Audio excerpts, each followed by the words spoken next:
नमस्कार. आयुष्याची वाटचाल करताना पुस्तकांतल्या धड्यांपेक्षा वाटेत येणारे अडथळेच आपल्याला चांगले धडे शिकवत असतात. क्रिया प्रतिक्रिया हा सहज भाव आहे, पण कधीकधी कोणत्याही घटना प्रसंगावर प्रतिक्रिया न देणं हीच उत्तम प्रतिक्रिया असते. शोध त्यांचा घ्यावा जे आपली काळजी करत असतात. आपण ज्यांची काळजी करणार असतो ते तर आपल्याला शोधत येतात. शब्दांचे सुद्धा तापमान असते. योग्य संयमशील शब्द गारवा देतात. अयोग्य आणि विखारी शब्द भडकाई उडवतात. त्यात अशा शब्दांचा वापर करणाराही अनेकदा होरपळून जातो. हातात हात घेतला तर मैत्री होते. हातावर हात आपटला तर टाळी वाजते. हाताला हात जोडला तर नम्रता आणि भक्ती होते.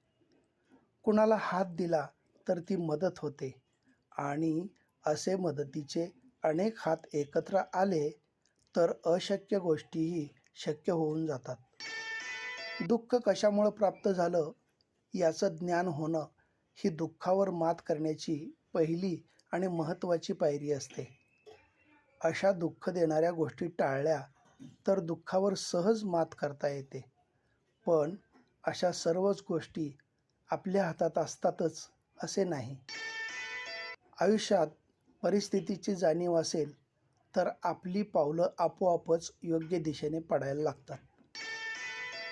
ज्यांच्याकडे समज कमी आहे त्यांचे गैरसमज वाढायला अधिक वेळ लागत नाही. मात्र ज्यांच्याकडे समज आहे ते आपले गैरसमज दूर करतातच, पण गैरसमजाने कलुषित झालेली मनही साफ करतात. ऐश्वर्य, सत्ता, सन्मान असूनही ज्यांच्याकडे नम्रता असते ते लोक थोर होतात. पण अशा गोष्टी असूनही जे अहंकारी वृत्ती जोपासतात त्यांची पावलं विनाशाकडे वाटचाल करत असतात. सुबह का प्रणाम सिर्फ परंपरा नहीं बल्कि अपनेपन का एहसास भी है, ताकि रिश्ते भी जिंदा रहे और याद भी बनी रहे. रिश्ते जब दिल के करीब होते हैं तो बिना कहे महसूस होते हैं.